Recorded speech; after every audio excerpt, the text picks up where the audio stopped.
Artie's off first. Can you confirm if he's the starter? And if so, Yeah, take he us started. through the decision. He started. Can you take us through why? Was there even a decision to be made as far as you were concerned? Well, you always go through it, thought he hung in there for us. Goalies aren't going to always be perfect, and I thought, he's a good choice. But like I said, we got Casey. Casey could easily started today too. So they're tough decisions, really tough. You guys came off a very emotional Game 1 win in the last round against Nashville, and maybe it carried over into the early stages of the next game. Even though you finish strong, you lose. Is there something you can take from that to kind of manage emotions a little bit better this time around after another emotional Game 1 win?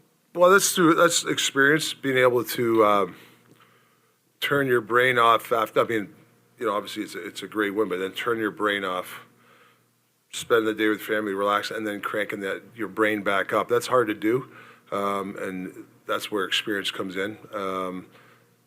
So I think tonight is a perfect example of our emotions and being able to ramp it up again, but also not running around, being out of position, being just being disciplined, but also cranking it up. So it's honestly you learn from experience on that, and this is another experience, learning situation for us today. Coach, so last game, only one penalty taken, and that's a big conversation because of the Oilers' power play. Do you expect that there might be an intense, that referees might be looking for a little bit more penalties in this game, just based off the fact that there were so little called in Game 1? Well, I don't know why they would just call the game the way it's supposed to be called. Just because, we only had 2 power plays the last 2 games against Nashville. It's not like we're walking around saying, hey, we deserve more power play. It is what it is. If it's there, call it. If it's not, don't. I mean, I'm not sure I'm not sure the referee caliber of the referees nowadays is like, well, they only got 1 power play, we got to give them 5. I mean, if that's the way it's, I don't see that happening, to be honest with you. And on your power play, that's been a big topic of discussion for the entire playoffs. Has there been any consideration to potentially changing either position of players or who is on the ice on each power play unit? It's got nothing to do with changing players and positions. It's we have to execute, we have to attack, and we got to put them in when we get a chance. It's not about shuffling pieces. You can shuffle pieces all you want, but there's certain looks that we want, and then we have to attack, and then it's execution. Rick, we've seen when the Oilers have trouble generating offense, they often put 29-97 together. They have that option, obviously. What goes into your decision? Your team maybe isn't getting as much offense to say, well, maybe it's a good time to put the lotto line together. Yeah, I think there's different trigger points. I can't speak what the Oilers do, but I think there's certain times when you try, to do it, to inject some life in the team. Maybe you see something out there. Maybe there's a matchup that you like. There's different scenarios, but you also got to be careful if you do it. You disrupt the bench too. You disrupt the flow. So I'm really conscious of that, especially when when things are going pretty well. Usually coaches do it when you're trying to shake things up. Rick, you've been a outspoken anti-embellishment advocate for a while, and we're seeing more of those calls now, especially last night. Is that just wondering what you think of that, and is this obviously the right path in your mind for the NHL to take?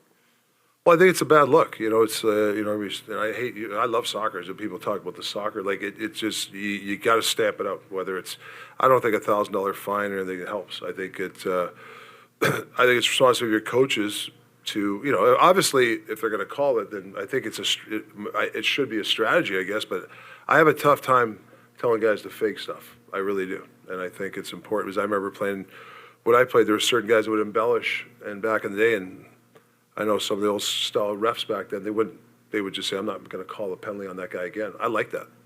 That'll stop it. So I think it cheapens the game when you embellish. No, I can't. When I retire from coaching, I will. Just to follow up on that, Rick, I mean, there is a rule book, but some officials, there are intangibles, the way they call the game. Kelly Sutherland's working tonight. What's your history with him, and what kind of a job do you think he does? Yeah, I have a great relationship with Kelly. I think he's a communicative guy. I don't know, somebody's talking about the record with the Canucks. I don't know about all that stuff. I don't care. I know he's always one of the refs near the end of this playoffs. He's always in that top 4, top 6, whatever that So he must be doing something right. I'm sure you learned in your history in Pittsburgh when you guys won consecutive cups that it takes everybody. You have options on your roster, especially on the back end. What's the value of Noah Juleson, who did play one game when Tyler had the flu, but just to be that guy who can be there if you're thinking of making a change on any given night? Yeah, if you go deep in the playoffs, you're going to get to your 23rd, 24th, 25, 26 guy on your roster. And look at us. We're going deep into Silovs. You're going to get into certain depth players. And now that Abbotsford's out, we're going to probably have some guys traveling with us too. So there might be a guy from there that might be in the lineup. Who knows? Well, he's huge. I mean, because he could definitely, could be a starter. He's a really viable option. It's not like it's not a downgrade when he goes in the lineup. Thank you. With Quinn, Yeah. or sorry, not with Quinn specifically, you asked about the power play earlier. Sure. What wasn't happening on the entries that maybe you've looked at on film and want to get better at? Well, execution, speed. You can draw up plays, but when you don't have execution and speed, I think you're going to have a tough time. That's just the one thing I felt. This power play is when it's on, it's good. It actually is, but we just got to worry about staying with details. Power plays are details and instinct. Yeah, set plays, I get it, but when you become robotic, who knows? Well, others might do something different tonight than we thought we see something. So should that screw up your 2 minutes? No, you should adapt to it because something's got to be open. I felt there's a couple areas I thought was open. We didn't see it. Hopefully we see it tonight. I'm not going to tell you what it is, but there was definitely two things there was there, and we had 3 opportunities to find it. We didn't. So we got to find that. We got to find those weaknesses, or not weaknesses, pressure points. What's open when the PK puts pressure on us? What is open, and then attack. Last one. Rick, you said DeSmith could have potentially also been the starter tonight. Does that mean there could be possibly a tighter leash on Silovs tonight? No, no, I don't think that way. I just have 2 really good goaltenders. Like I said, Casey got a little bit hurt there, and it's unfortunate, but he could be definitely in the nets for us. And that's so. I'm as a coach, I'm lucky to have that guy that I can go to him at any time.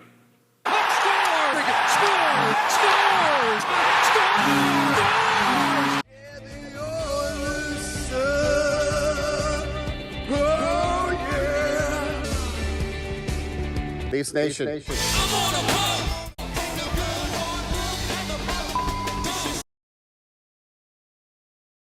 Vancouver.